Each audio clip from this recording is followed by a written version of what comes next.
Tiene la palabra el senador Javier Corral, consejero del Poder Legislativo del PAN. Muchas gracias.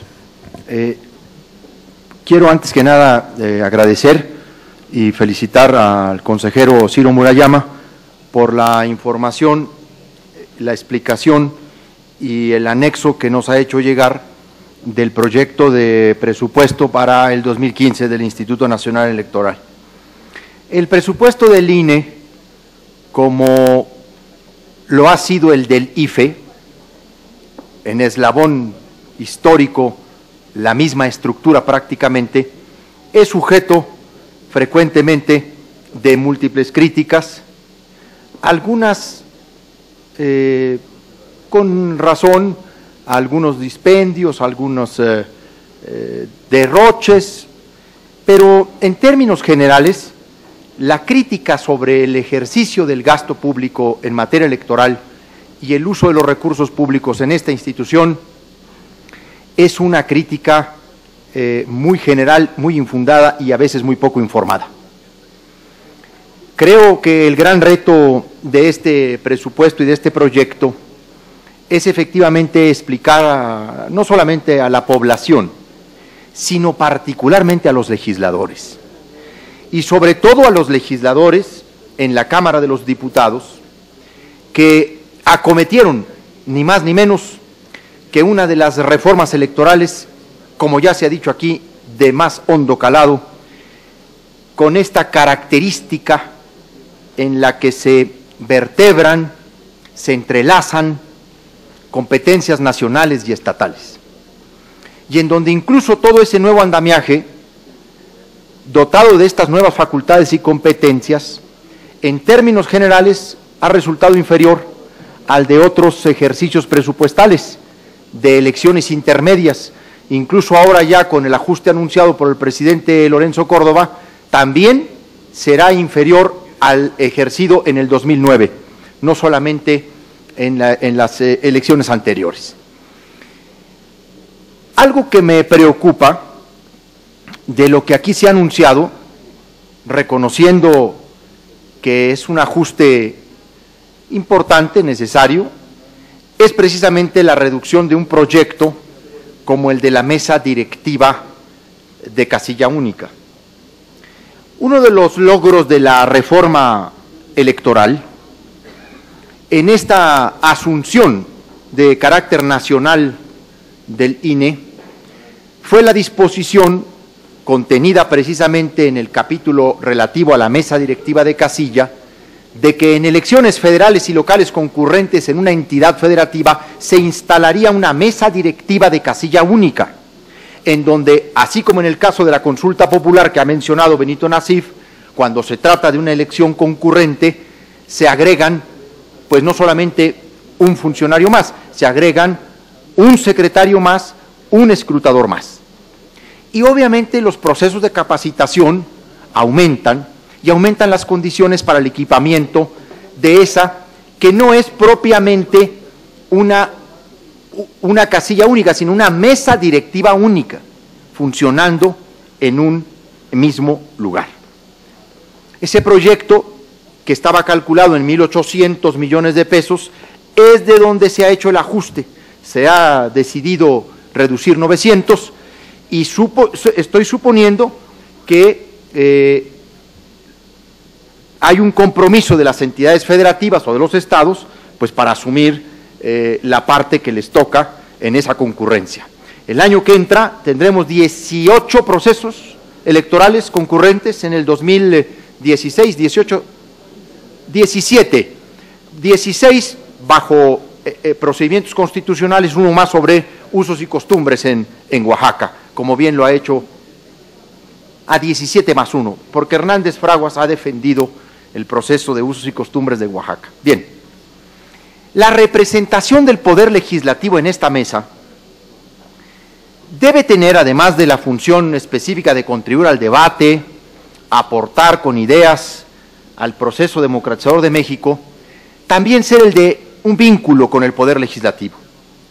El presupuesto del INE llama a la representación del Poder Legislativo en esta mesa a conformar un equipo de trabajo al lado del Consejo General y de la Comisión de Presupuesto de este instituto, para ir con los legisladores, particularmente con quienes integran la Comisión de Presupuesto de la Cámara de los Diputados, con los coordinadores parlamentarios, a explicar, a acompañar y a adentrarnos en el conocimiento que quieran tener los legisladores de cada uno de los rubros. Esta función es muy importante, que los diputados aquí presentes, la diputada ahora aquí presente, estamos muy pocos ahora, podamos convocar a los diputados federales y también a los senadores que quieran participar en una reunión donde se explique, donde se informe y donde le quitemos al presupuesto del INE a veces este medro político con el que afuera se pretende cuestionar o descalificar el gasto que invertimos en democracia. Porque yo sostengo que explicando a los legisladores podremos defender esta propuesta, porque nadie nos asegura que una vez que se presenta aquí el presupuesto va a la Secretaría de Hacienda y no van a hacer su lucha en la Cámara de los Diputados por reducir todavía otras partidas. Y hay asuntos muy importantes que tienen que ver con la prioritaria función de fiscalización, ahora función nacional y fundamental para la equidad, la limpieza y diría yo la justicia de las contiendas electorales. Entonces creo conveniente que podamos convocar a un equipo de trabajo que acompañemos a los consejeros a platicar con la Cámara de los Diputados, con la Comisión de Hacienda, de Presupuesto, con los coordinadores parlamentarios, para que no sea la falta de información la que produzca la crítica infundada o la descalificación a priori, sino que a la luz de lo aprobado, de lo que fue aprobado por los diputados y senadores, demos cuenta de los distintos rubros que corresponden a esas nuevas funciones y que también nos hagamos cargo de algo de entrada. De este presupuesto, 5.335.5 millones de pesos le corresponden al sistema de partidos. Los partidos políticos también tienen que asumir, tenemos que asumir dentro de este presupuesto la responsabilidad de informar debidamente al Congreso de esa que representa casi una tercera parte del presupuesto general que ahora se presenta. Siempre he defendido históricamente la necesidad de invertir en democracia y sobre todo en medidas de fiscalización, de capacitación y de buena organización de los procesos electorales. Yo creo que es la hora de los representantes del Poder Legislativo. Muchas gracias. En segunda ronda tiene la palabra el senador Javier Corral. Muchas gracias, presidente. Yo creo que la compañera diputada Zuleima Huidobro ha hecho un planteamiento correcto. No creo que haya hecho una descalificación así tan general como aquí se ha estado interpretando. Ella formuló, a mi juicio, una crítica a uno de los argumentos que se dieron para la creación de una autoridad nacional electoral, que representaría un menor costo para la población en general. Si no me equivoco, esa fue su tesis central. Discrepó en el tema de 65 millones en el proyecto de credencialización para los mexicanos en el exterior. Creo sinceramente, y no me siento desdeñado en mi propuesta por la diputada, creo sinceramente que precisamente por estos enfoques es que necesitamos constituir el grupo de trabajo con la Cámara de los Diputados y específicamente con las comisiones que atenderán el análisis del presupuesto, porque hay muchas cuestiones que efectivamente están escapando ahora no solamente al conjunto de esa Cámara, sino incluso de este Consejo General, de nosotros mismos.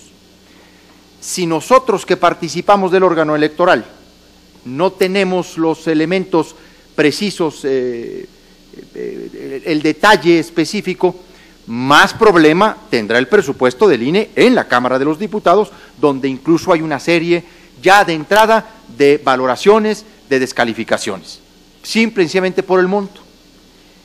Yo creo que debemos explicar por qué sí esta nueva autoridad nacional, que ha incorporado varias nuevas facultades y atribuciones, sí está significando un menor costo en términos reales, dentro incluso del gasto programable del gobierno federal, y distinguir lo que es el presupuesto base del Instituto Nacional Electoral con relación a los proyectos, primero, que emitirán un gasto por primera vez, o aquellos que en su primera erogación será un gasto fuerte, pero luego se mantendrán con un costo menor, y luego identificar lo que realmente está generando los mayores problemas de esto que bien señala Horacio Duarte, el dispendio, el derroche, que efectivamente se produce en varios ámbitos del instituto. Yo lo he señalado, lo he comentado. Entonces, precisamente para este objetivo, decir, a ver, con relación a uno de los motivos que se originaron o que se argumentaron para la creación de un órgano nacional, ¿cómo está saliendo el presupuesto? Recordemos que la regularización y la actividad permanente representan 793 millones de pesos. Las nuevas obligaciones derivadas de la reforma electoral, 210. El programa de credencialización de los mexicanos en el exterior, 65 millones. Los mexicanos en el exterior se quieren hacer ver, quieren visibilizarse. Esa era la principal pretensión de ellos. Lo hemos logrado. Hay un avance importante en la reforma. Y eso creo que es muy importante valorarlo en justa dimensión. Ya de entrada estamos hablando de casi 1,000 millones de pesos entre regularización, costo de la nueva reforma electoral y programa de credencialización de mexicanos en el extranjero. Hay que asegurarnos en el presupuesto que los estados concurran con la parte que les corresponde en términos de la mesa directiva de casilla única. Yo no estaría de acuerdo en que todo el gasto lo asuma el Instituto Nacional Electoral. La obligación es concurrente en elecciones concurrentes en entidades y los estados deben participar de ese gasto y por lo tanto hay que asegurarnos que en el presupuesto venga una disposición que los obligue a ello. Gracias, senador.